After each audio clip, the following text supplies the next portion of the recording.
إن الحمد لله نحمده ونستعينه ونستغفره ونعوذ بالله من شرور أنفسنا ومن سيئات أعمالنا من يهده الله فلا مضل له ومن يضلل فلا هادي له وأشهد أن لا إله إلا الله وحده لا شريك له وأشهد أن محمدا عبده ورسوله صلى الله تعالى عليه وعلى آله وصحابه وبارك وسلم.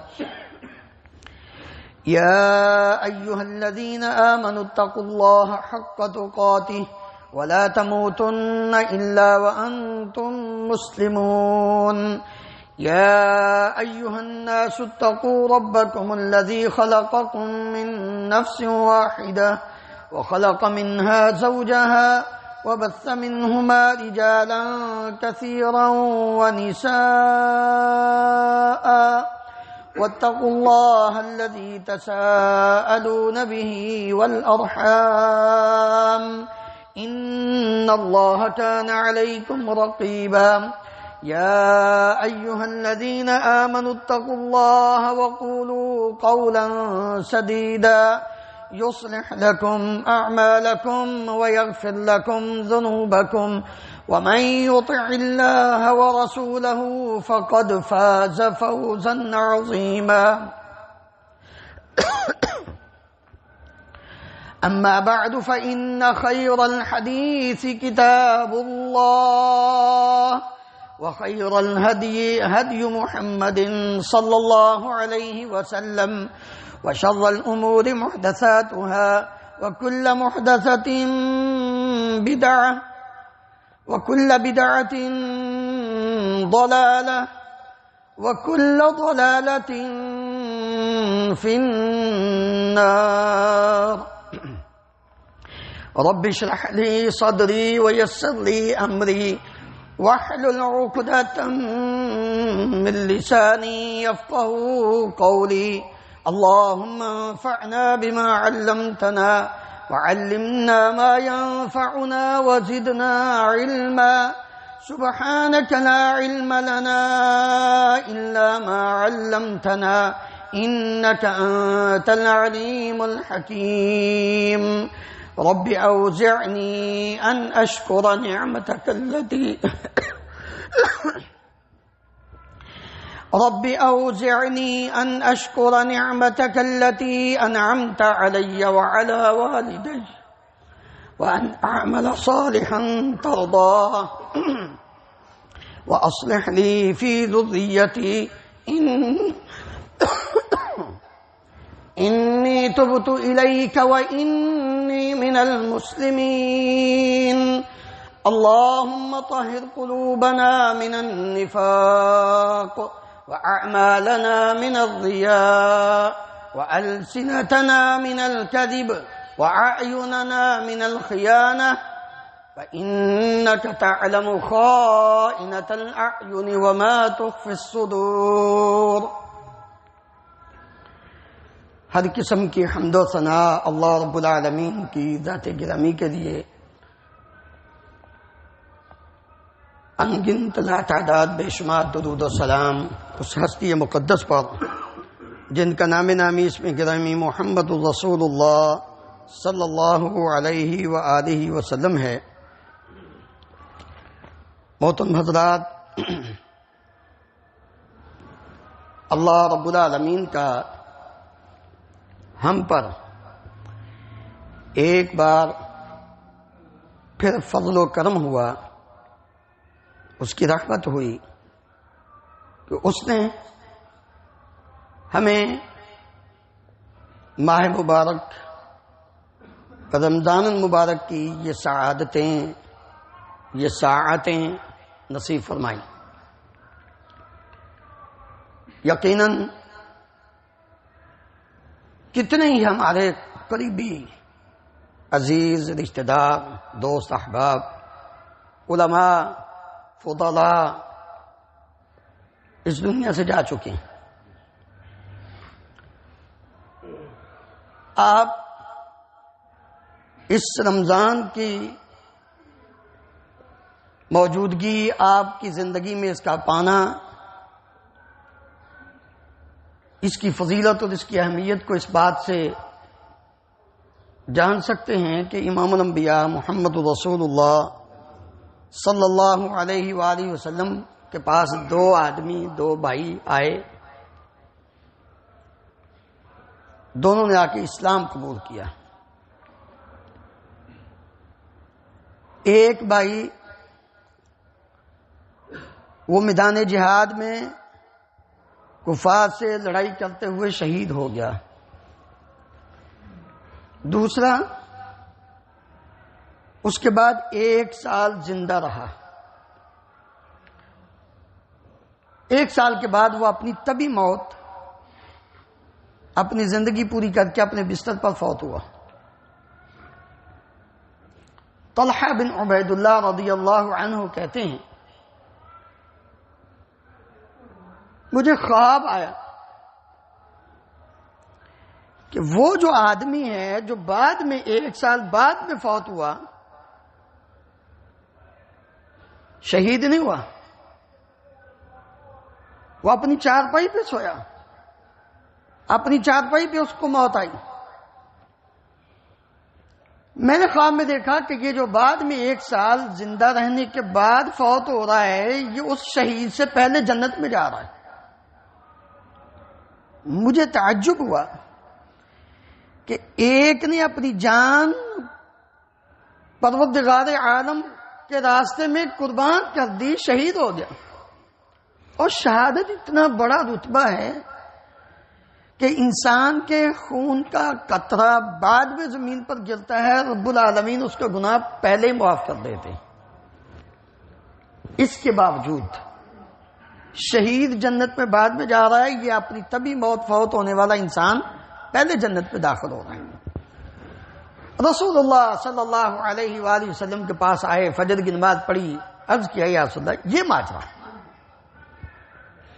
ذرا پیارے نبی صلی اللہ علیہ وآلہ وسلم کا فرمان سنیے اور قدر کیجئے اس وقت کی جو ہماری زندگی میں رمضان کا وقت آیا ہے، ہم بھولے ہوئے ہیں، ہمیں تو احساس ہی نہیں، ہمارے تو لیل و نہار شب و روز جیسے پہلے رمضان سے گزرتے تھے اسی طرح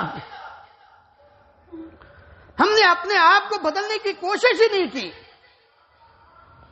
کہ اس ماہ مبارک نے ہمارے اندر جو تبدیلی لانی تھی، جو ہمیں بدلنا تھا، کیا ہم نے اپنے آپ کو اس طرح تیار کیا تھا کہ نہیں کیا؟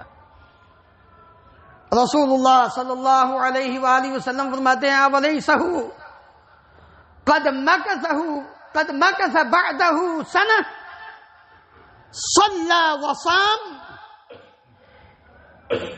اور میرے صاحبی، کیا یہ جو 1 سال اس کے بعد زندہ رہا ہے، اس نے نمازیں نہیں پڑھی تھی، اس نے رمضان کے روزے نہیں رکھے تھے، اس نے اس کے بعد نیکیاں کی ہیں، عبادات کی ہیں، سال بھر نفلی روزے رکھتا رہا ہے، سال کے بعد رمضان کے اس نے روزے رکھے۔ اللہ اکبر! اندازہ کریں کہ کس قدر یہ عظیم عمل ہے رمضان کا روزہ رکھنا۔ اس سے بڑھ کر اس کی فضیلت اور کیا ہو سکتی ہے؟ باقی جتنے بھی اعمال ہیں ان کی نسبت انسان کی طرف ہے۔ نماز انسان نے پڑھی ہے کہ نہیں پڑھی ہے تو کس لیے پڑھی؟ اللہ کے لیے، دکھلاوے کے لیے پڑھی ہے تو کیسے پڑھی؟ اپنی منمانی، اپنی مرضی کے مطابق، اپنے امام، اپنے مولوی، اپنے پیر کی مرضی کے مطابق، یا نبی کریم صلی اللہ علیہ وآلہ وسلم کے طریقے کے مطابق پڑھی؟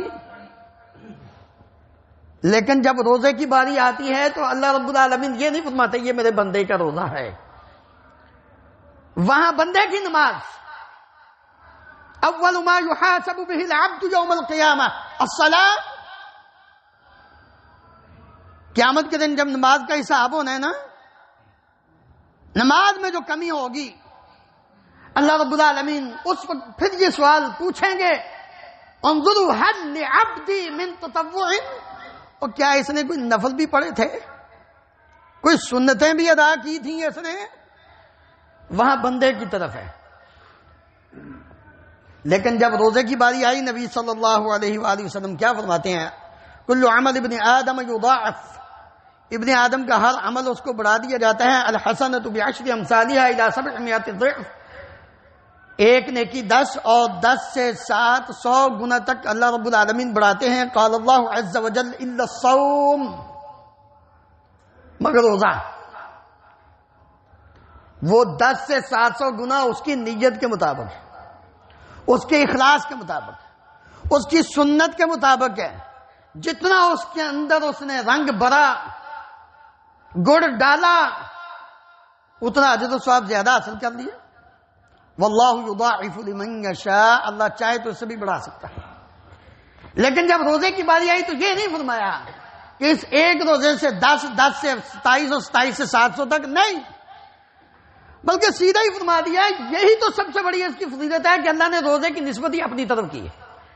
الا الصوم فانه لی وانا اجزی بہ، روزہ میرے لیے اور میں ہی اس کا بدلہ دے سکتا ہوں، اس کا اجر و ثواب فرشتے بھی نہیں دیکھ سکتے. کیوں؟ کسی کو پتہ ہی نہیں ہے اس نے روزہ رکھا کہ نہیں رکھا، یہ صرف اللہ کے علم میں ہے. پھر اس کے اندر ریاکاری کا بھی وہ شائبہ نہیں ہوتا، کیونکہ یہاں بندہ لوگوں کو یہ بتاتا تو نہیں نہ رہتا میں نے روزہ رکھا ہے. اس کے اندر ریاکاری اور دکھلاوے کا بھی شائبہ نہیں ہوتا. اس لیے اللہ رب العالمین فرماتے ہیں میرے لیے اس نے روزہ رکھا، میں اس کا بدلہ دوں گا. کیوں؟ یدع شہوتہ وطعامہ من اجلی، کیونکہ اس نے یہ کھانا پینا اور اپنی خواہشات میرے لیے چھوڑی تھی. روزے کی فضیلت، اللہ اکبر. آپ نے فرمایا للصائم فرحتان یفرحہما، روزے دار کے لیے 2 خوشیاں ہیں. ایک خوشی اذا افطر فرح، جب افطار کرتا ہے روزہ سارے دن کی بھوک اور پیاس برداشت کر کے، تو اس وقت بڑی خوشی ہوتی ہے کہ الحمدللہ ایک روزہ میں نے پورا کر لیا. اور جب وَإِذَا لَقِيَ رَبَّهُ فَرِحَ بِصَوْمِهِ، اور جب قیامت کے دن اس کو روزے کا اجر و ثواب اپنے رب کے پاس ملے گا نا اس دنیا سے جانے کے بعد، پھر یہ بڑا خوش ہوگا کہ دنیا میں روزہ ہی رکھتا رہتا جتنا ہے، یہ روزہ آپ کے لیے سفارش کرے گا. یار ہم دنیا کی سفارشیں ڈھونڈتے ہیں، ہم کہتے ہیں جی فلاں پیر ہماری سفارش کرے گا، فلاں بزرگ ہماری سفارش کرے گا. کسی نے نہیں کرنی. من ذا الذی یشفع عنده الا باذنہ، بھولے نہ رہنا، یہ سارے ٹھگ ہیں، ٹھگ. کسی کو اختیار نہیں ہوگا. ولا یشفعون الا لمن ارتضى وهم من خشیۃ ربهم مشفقون. کہاں بھولے ہو؟ یا قرآن پڑھا کرو. کوئی سفارش نہیں کر سکے گا رب کی اجازت کے بغیر، اور کوئی سفارش کسی کے حق میں کر نہیں سکے گا جب تک رب العالمین اس بندے کے حق میں سفارش کو پسند نہیں کریں گے. جس کے بارے میں اللہ تعالیٰ فرمائیں گے نا اس کی سفارش کرو، اس کو میں پسند کرتا ہوں، اس کی ہونی ہے. لیکن ادھر تو روزہ رکھ، تو رات کو قیام کر، دیکھ یہ تیرے لیے دونوں سفارش کریں گے. الصیام والقرآن یشفعان للعبد یوم القیامہ. کیونکہ تیرے اندر ریاکاری نہیں روزہ رکھ کر. تراویح پڑھنے کے لیے تو آ گیا ہے، ساری آئے، اس میں کون سا دکھلاوا ہے؟ وہ تو ہے نا کوئی آئے تو انسان جائے کہ چلو لوگ جو آتے ہیں پکے ان کو پتہ چل جائے. نبی صلی اللہ علیہ وسلم نے فرمایا یہ دونوں سفارش کریں گے تیری. کون؟ یقول الصیام، روزہ کہے گا اے ربی منعتہ الطعام والشہوۃ فشفعنی فی، اللہ میں نے اس کو کھانے پینے سے روکا تھا اور خواہش نفس سے روکا تھا، میری سفارش قبول کر. ویقول القرآن، قرآن کہے گا منعتہ النوم باللیل فشفعنی فی، یا اللہ میں نے رات کو سونے سے روکا تھا، یہ سارے دن کا تھکا تھا، روزہ بھی رکھا تھا، اب اس کا دل چاہتا تھا کہ میں رات کو سو جاؤں عشاء پڑھ کر، لیکن یہ سویا نہیں، اس نے پھر تراویح پڑھی، پھر رات کو اور بھی قیام کرتا رہا، یا اللہ میری سفارش قبول کر. نبی صلی اللہ علیہ وسلم نے فرمایا فیشفعان، دونوں کی سفارش قبول ہوگی. کیا چاہیے آپ کو؟ لیکن کیا ہم نے اس روزے جو اتنی فضیلتیں اور بھی بہت ساری ہیں، ان فضیلتوں کو حاصل کرنے کے لیے جو روزے کے اصل مقصد ہیں ان کو بھی سمجھا ہے. اگر تو روزے کا اصل مقصد ہم نے حاصل کر لیا ہے تو پھر یاد رکھو یہ ہمارے لیے کارگر ہوگا. ہمیں خوشی ہوگی، افطاری کی بھی ہمیں خوشی ہوگی، اپنے رب سے ملاقات کی ہمارے لیے یہ سفارش بھی کریں گے. لیکن اگر مقصد نہیں حاصل ہوا تو پھر کوئی فائدہ نہیں. مقصد جو اللہ رب العالمین نے بیان فرمایا ہے وہ بنیادی ایک مقصد ہے. اس کے اندر سارے مقاصد آ جاتے ہیں، روزے کے اغراض بھی، روزے کی اغراض اور روزے کے مقاصد سب آ جاتے ہیں. وہ مین مقصد کیا ہے؟ اور وہ ہر عبادت کا مقصد ہے. یا ایھا الذین آمنوا کتب علیکم الصیام کما کتب علی الذین من قبلکم لعلکم تتقون. تقوی کا معنی آپ جانتے ہیں، متقی، پرہیزگار، ہم اپنی زبان میں کرتے ہیں. اس کا مقصد تقوی کسے کہتے ہیں؟ عمر بن خطاب رضی اللہ عنہ نے تقوی کا معنی اور مفہوم پوچھا تھا کہ کسی کو اپنے صحابہ، اپنی جو کابینہ تھی نا، کیبنٹ، ان سے پوچھنے لگے. ایک نے کہا امیر المومنین، کبھی آپ خاردار جھاڑیوں سے گزرے؟ خاردار جھاڑیوں سے آپ گزرے ہوں تو آپ کیسے گزرتے ہیں؟ فرمانے لگے میں اپنے کپڑوں کو سمیٹ کر کہیں ادھر سے کانٹا، ادھر سے کانٹا، ادھر سے کوئی میرے کپڑوں کو چھید نہ دے. کوئی لگے گا کانٹا تو میں چلتا رہوں گا تو وہ کھینچ دے گا، کپڑے خراب ہو جائیں گے. کہنے لگے بس اپنے آپ کو بچا کے چلنا، اسی کا نام تقویٰ ہے. میں اس کو اور سادہ انداز میں آپ کے سامنے رکھتا ہوں. ایک انسان کو محبت ہے کسی سے، محبوب ہوتی ہے محبت، یہ کہتا ہے کہ مجھے آپ سے بڑی محبت ہے. بات غور سے سننا، سارے جمعے کا دوبل باب آپ کو سمجھ آ جائے گا. اگر اس بات کو آج اپنے پلے باندھ لیا، آپ نے یاد کر لیا اور زندگی بھر اس کے اوپر پکے رہے تو ساری زندگی کبھی آپ ڈگمگائیں گے نہیں انشاءاللہ. ایک بندے سے محبت ہے، جس سے محبت ہے نا، یہ کہتا ہے بھائی مجھے آپ سے بڑی محبت ہے. بندہ ہو، بی بی ہو، یہ بات الگ ہے. اچھا، جو محبوب ہے نا، وہ پتہ کیا کہتا ہے؟ کہتا ہے مجھے کیا پتا تیری سچی محبت ہے یہ جھوٹی ہے. کہاں آپس مالو؟ اس نے کہا اچھا ازمانو تو سچا محب ہے؟ لاؤ پھر یہ ایک گلاس یا ایک کپ پانی کا یا دودھ کا فل بھر کر اوپر سے تھوڑی سی بھی سپیس نہ ہو، اس میں تھوڑی سی بھی اس کے اندر خالی جگہ نہ ہو، بالکل کنارے تک وہ بھرا ہوا ہو.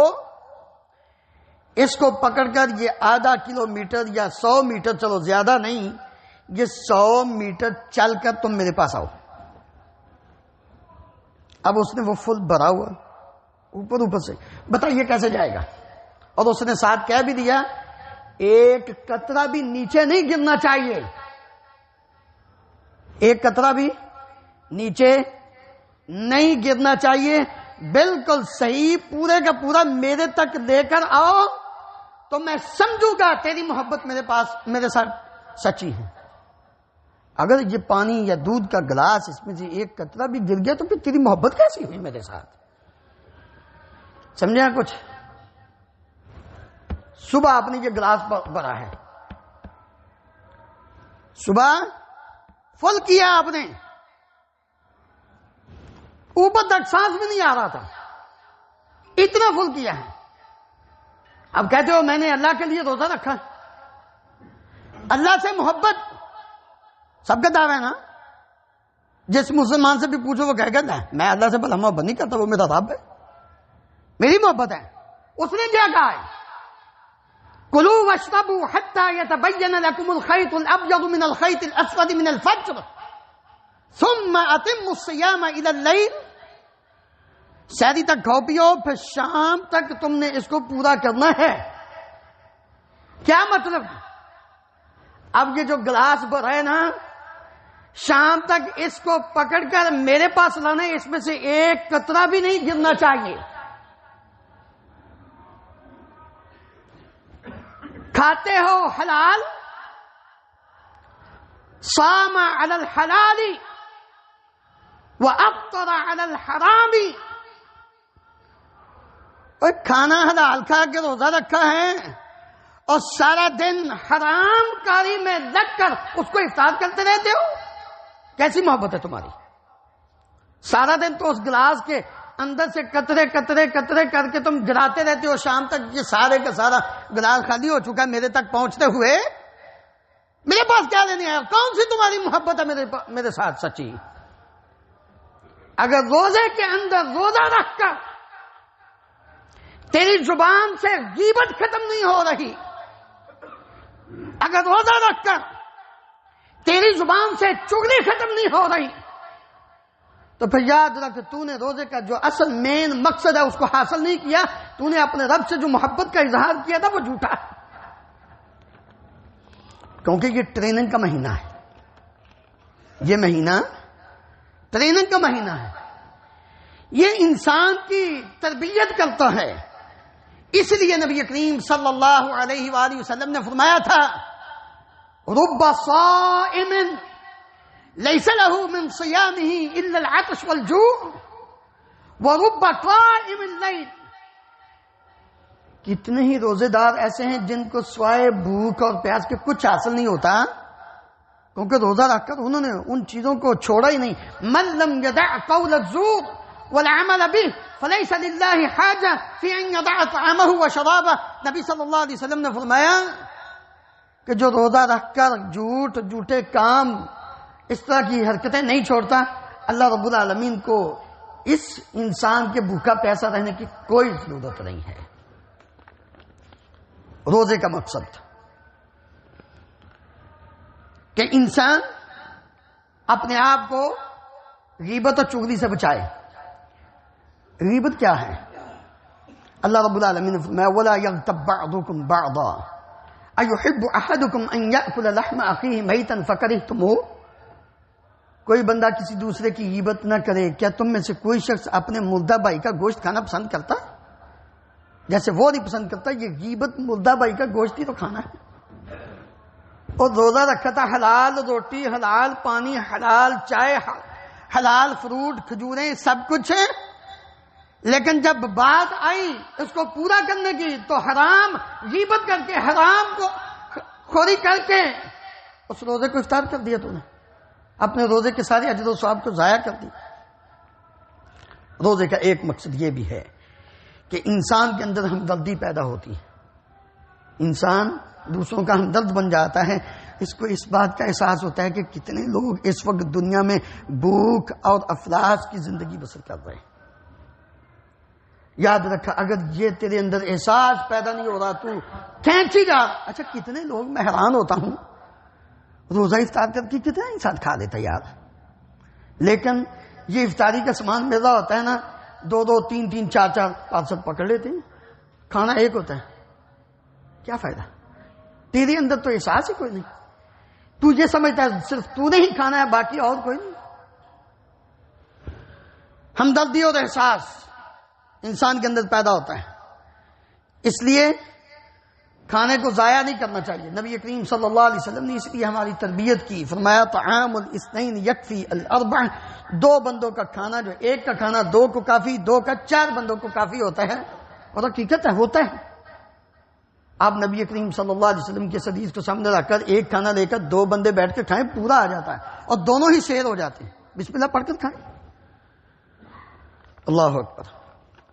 روزے کا ایک مقصد کہ انسان کے اندر صبر آتا ہے، اگر روزہ رکھ کر تیرے اندر تحمل اور بردباری پیدا نہیں نہ ہوئی، صبر نہیں پیدا ہوا، تو پھر یاد رکھ تو نے روزے کا مقصد سمجھا ہی نہیں ہے۔ کیوں؟ اس لیے کہ نبی کریم صلی اللہ علیہ وآلہ وسلم نے فرمایا کہ روزہ دار کسی سے لڑائی نہ کرے، بلکہ آپ نے تو یہ فرمایا ہے کہ اگر فَإِن سَابَّهُ أَحَدٌ أَوْ قَاتَلَهُ، اس سے کوئی جھگڑے یا کوئی لڑائی کرے تو یہ آگے سے جواب دے فَلْيَقُلْ إِنِّي امْرُؤٌ صَائِمٌ، بھائی میں آپ سے لڑائی نہیں کر سکتا، آپ سے بد زبانی نہیں کر سکتا، کیونکہ میں نے روزہ رکھا ہوا ہے۔ یہ صبر سکھاتا ہے روزہ۔ اسی طرح روزے کا ایک فائدہ، آج ہم نے جو اصل چیزیں تھیں ان کو تو چھوڑ ہی دیا، جن کی وجہ سے ہماری عبادات ضائع ہو جاتی ہیں ان کو اپنا لیا، اور جو چیزیں ہمارے فائدے کی تھیں ان کو ہم نے چھوڑ دیا۔ روزہ یاد رکھو انسان کے لیے ڈھال ہے، ڈھال، الصیام جنہ، نبی کریم صلی اللہ علیہ وآلہ وسلم نے فرمایا روزہ ڈھال ہے۔ الصوم یضیق مجاری الشیطان، شیطان کے راستے کو روزہ تنگ کر دیتا ہے، شیطان وہاں تک پہنچتا ہی نہیں۔ روزہ ڈھال ہے، تجھے برائی سے، غلط باتوں سے بچاتا ہے۔ اگر تو روزہ رکھ کر اپنے آپ کو ان چیزوں سے نہیں بچاتا تو اس کا مطلب تو نے روزہ ہی نہیں رکھا۔ روزے کا یہ مقصد۔ پھر روزہ تیرے دنیاوی مشاغل سے تیرے دل کو خالی کرتا ہے۔ کیوں؟ جب انسان کے پاس پورے وسائل کسی اچھے اور نیک کام کرنے کے موجود ہوں، پھر انسان اس وقت نہ کرے تو سمجھ لو کہ اس نے اس نیکی کو سمجھا ہی نہیں ہے۔ نبی کریم صلی اللہ علیہ وسلم نے کیا فرمایا تھا؟ پچھلے جمعے آپ نے یہ حدیث سنی کہ جب رمضان آتا تو آپ اپنے صحابہ کو بشارت دیتے، اور آپ نے اس میں ایک لفظ جو استعمال کیا وہ کیا ہے کہ جنت کے دروازے کھول دیے جاتے ہیں، جہنم کے دروازے بند کر دیے جاتے ہیں، اور سرکش شیاطین کو جکڑ دیا جاتا ہے۔ شیطان تو قید ہے، جنت کے دروازے تو کھلے ہیں، جدھر ہم نے جانا ہے، جہنم کے دروازے بند ہیں، جس سے ہم نے بچنا ہے وہ تو پہلے ہی۔ اور اب بھی اگر تو دنیا کے اندر ہی مشغول ہے تو اس کا مطلب ہے کہ تو نے رمضان کی قدر، اس کے مقصد کو ہی نہیں سمجھا، جبکہ سلف صالحین کا تو یہ کام تھا، رمضان شروع ہو جاتا تو اپنے سارے کام کاج چھوڑ کر وہ قرآن مجید کی تلاوت شروع کر دیتے، کیونکہ یہ شہر قرآن ہے۔ وہ دین کی طرف آ جاتے تھے، اللہ کا ذکر کرتے تھے، وہ صدقہ خیرات کرتے تھے، وہ اللہ تعالیٰ سے دعائیں مانگتے تھے۔ یہ تو مہینہ دعا کا ہے، مقصد حاصل کرنا۔ پھر روزہ ایک ایسی عبادت ہے کہ جس کے ذریعے انسان کا دل اتنا نرم ہو جاتا ہے کہ یہ اپنے رب کی طرف عبادت کے ذریعے اور زیادہ قریب ہو جاتا ہے، اور جو اپنی محبوب چیزیں ہوتی ہیں دنیاوی ان کو چھوڑ دیتا ہے۔ ان کھانے سے، اچھا دیکھیں کھانا حلال ہے، پینا حرام ہے، لیکن یہ صبح سے لے کر شام تک چھوڑ دیتا ہے، اپنی خواہش کو چھوڑ دیتا ہے۔ بیڈ اپنا ہے، کمرہ اپنا ہے، پاک طاہر حلال بیوی اپنی ہے، لیکن نہیں، اس کے پاس نہیں جاتا۔ کیوں؟ اس لیے اس کو پتا ہے میں نے روزہ رکھا ہے، میں اللہ کی عبادت کر رہا ہوں۔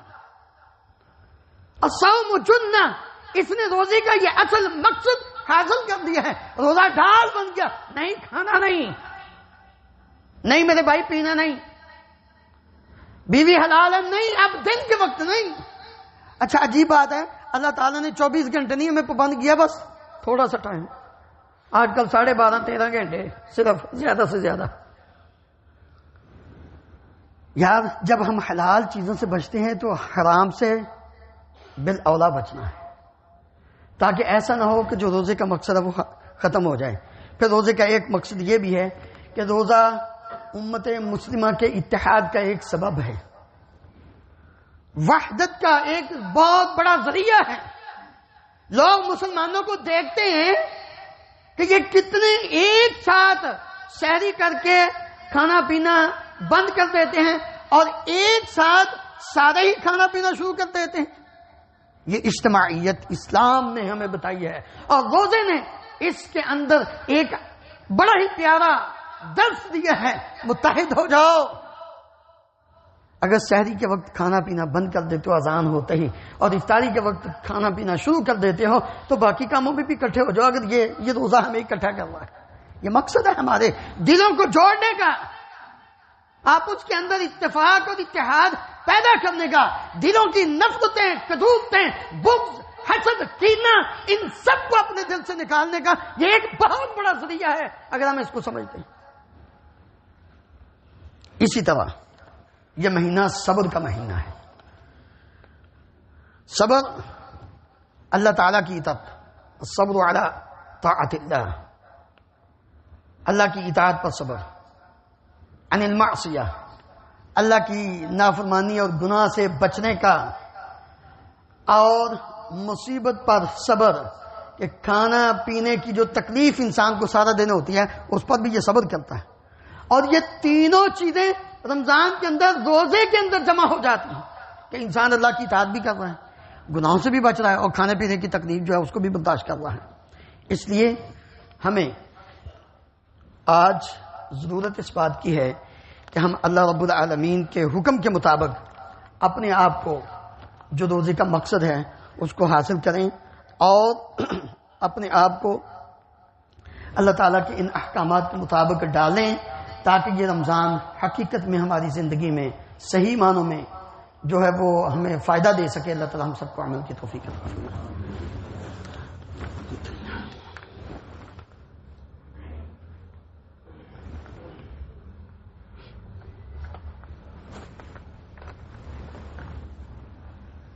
إن الحمد لله نحمده ونستعينه ونستغفره ونعوذ بالله من شرور أنفسنا ومن سيئات أعمالنا، من يهده الله فلا مضل له ومن يضلل فلا هادي له، وأشهد أن لا إله إلا الله وحده لا شريك له، وأشهد أن محمدا عبده ورسوله صلى الله تعالى عليه وعلى آله وأصحابه وبارك وسلم۔ محترم حضرات، روزے کی حالت میں چند چیزوں کا انسان کو خیال رکھنا چاہیے۔ ان کا ارتکاب انسان کے روزے کو خراب کر دیتا ہے۔ جان بوجھ کے کھانا پینا، کوئی بھی چیز انسان کے معدے تک پہنچ جائے تو وہ روزے کو توڑ دیتی ہے۔ ہاں، اگر کسی نے بھول کر کھایا ہے، اس کو پتہ ہی نہیں، یاد ہی بالکل نہیں یاد کہ میں نے روزہ رکھا ہوا، کوئی چیز کھا لی یا پی لی، تو اس سے روزہ نہیں ٹوٹتا۔ نبی صلی اللہ علیہ وسلم نے فرمایا جس نے روزہ رکھا اور بھول کر کھا لیا، بعد میں اس کو یاد آیا تو وہ اپنا روزہ پورا کرے، اس کا روزہ درست ہے۔ اسی طرح روزے کی حالت میں انسان ازدواجی تعلق نہیں قائم کر سکتا، اس سے انسان کا روزہ ٹوٹ جاتا ہے۔ اور یا حالت بیداری میں انسان اپنی بیوی کے پاس بیٹھا، پیار محبت کی باتیں کی تو انزال ہو گیا، تو اس سے بھی روزہ ٹوٹ جاتا ہے۔ پہلی کیفیت اس کا کفارہ ہے، قضا بھی ہے، کفارہ بھی ہے، توبہ بھی ہے، اللہ تعالیٰ سے معافی بھی مانگے اور اس کا کفارہ دے۔ غلام آزاد کرنا وہ نہیں ہے، 2 مہینے کے مسلسل روزے رکھے، یہ سزا ہے۔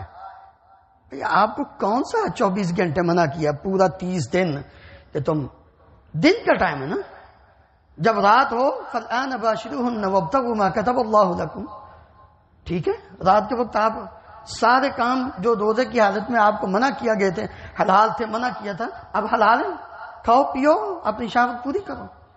تو اس لیے اگر روزے کی حالت میں ایسا کیا تو 2 مہینے کے پیدل پر یہ سزا کے طور پر کفارہ ہے کہ 2 مہینے کے پیدل پر روزے رکھے۔ ذرا 1 مہینہ پورا نہیں کر سکا تو سوچ تکے گا تو؟ اگر اس کی طاقت نہیں، پھر تیسرا فرمایا کہ 60 مسکینوں کو کھانا کھلانا۔ آج کل لوگ سب سے پہلے 60 مسکین، نہیں، غلط ہے، کیونکہ جو ترتیب ہے وہ قرآن مجید کی، اس کو سامنے رکھنا۔ اسی طرح عورت نے روزہ رکھا تھا، ایام شروع ہو گئے، روزہ رکھا تھا، بچے کی ولادت کے وقت جو بلیڈنگ ہوتی ہے پہلے شروع ہو جائے یا ولادت کے بعد شروع ہو جائے، روزہ اس کا ٹوٹ جاتا ہے۔ اس کی جتنے روزے چھوٹ جائیں گے ان کی قضا دیں۔ اگر کوئی انسان جان بوجھ کر کیا کرتا ہے تو اس کا روزہ ٹوٹ جاتا ہے۔ ہاں، خود بخود آ گئی، وہ منہ بھر کر آئی یا تھوڑی آئے، خود بخود آئی، دل خراب ہوا، اس سے روزہ نہیں ٹوٹتا۔ سرما لگانا کان میں یا آنکھ میں دوائی ڈالنا اس سے روزہ نہیں ٹوٹتا، سر میں تیل لگانا روزہ نہیں ٹوٹتا، اور اسی طرح انسان نہائے اس سے بھی روزہ نہیں ٹوٹتا، یہ سارے کام درست ہیں۔ مسواک کرنا روزے کی عادت میں وہ بھی ٹھیک ہے۔ اسی طرح درد پین کلر جو ہوتا ہے وہ اگر بڑی اشد ضرورت ہو کوشش کرے انسان بچے جتنا برداشت ہو سکے، لیکن صرف پین کلر غذا کا نہیں۔ اسی طرح پین کلر جو ہے نا وہ انسان لگا سکتا ہے، خوشبو لگا سکتا ہے۔ روزے کی حالت میں انسان سویا ہوا تھا، جوان ہے، احترام ہو گیا، روزہ اس کا ٹھیک ہے، اٹھ کے غسل کرے اور اپنے کپڑے صاف کرے۔ گرد و غبار انسان کہیں باہر گیا ہوا تھا، گرد و غبار اڑی ناک کے ذریعے یا منہ کے ذریعے یا جیسے بھی اس کے اوپر پڑی ہے، سانس کے ساتھ اندر چلی گئی، روزہ نہیں ٹوٹتا۔ یہ ساری چیزیں انسان کو یاد رکھنی۔ محترم بھائیو، سب سے پہلے آج انشاءاللہ العزیز عصر کے بعد ماہانہ ہمارا پروگرام جو ہوتا ہے، آپ کو سب بھائیوں کو افطاری کی دعوت ہے جامعہ احیاء التراث قرطبہ کے مرکزی ہال میں۔ عصر کے بعد انشاءاللہ ایک درس ہوگا اور اس کے بعد دعا ہوگی۔ قبولیت کی گھڑی بھی عصر کے بعد ہوتی ہے، رمضان بھی ہے، روزے دار کی دعا بھی قبول ہوتی ہے۔ میں آپ سب بھائیوں کو دعوت دیتا ہوں کہ آپ ضرور تشریف لائیں، افطاری کا آپ کے لیے انتظام ہے، دعوت کو قبول کرنا بھی چاہیے، اور اللہ تعالی ہم سب کو عمل کی توفیق عطا فرمائے۔ اسی طرح روزے دار کو روزہ افطار کروانا اس کا بڑا اجر و ثواب ہے۔ نبی صلی اللہ علیہ وسلم نے فرمایا جس نے کسی روزے دار کو افطار کروایا اس انسان کو بھی اتنا ہی اجر و ثواب ملے گا جتنا کہ روزے رکھنے والے کو ثواب ملا ہے، افطار کروانے والے کو بھی اتنا، اور دونوں کے اجر میں کوئی کمی نہیں ہوگی۔ اس لیے روزہ افطار کروانے کے لیے آپ سب بھائی اپنا ضرور حصہ ڈال کر جائیں۔ اور اسی طرح تیسرا کہ میں سال بھر میں کبھی نہیں بات کی، رمضان کے اندر ہی آپ سے ایک دو جمعے بات کرتا ہوں کہ دو ادارے ہیں جن میں بچے بھی اور بچیاں بھی حفظ کرتے ہیں، کتابیں پڑھتے ہیں، ان کے ساتھ بھی اپنا حصہ ضرور ڈال کے آپ نے جانا ہے۔ یہ جو بچوں کے لیے ہے اس میں آپ زکوٰۃ بھی دے سکتے ہیں، لیکن افطاری کے لیے زکوٰۃ نہیں دے سکتے۔ اللہ رب العالمین ہم سب کو عمل کرنے کی توفیق عطا فرمائے۔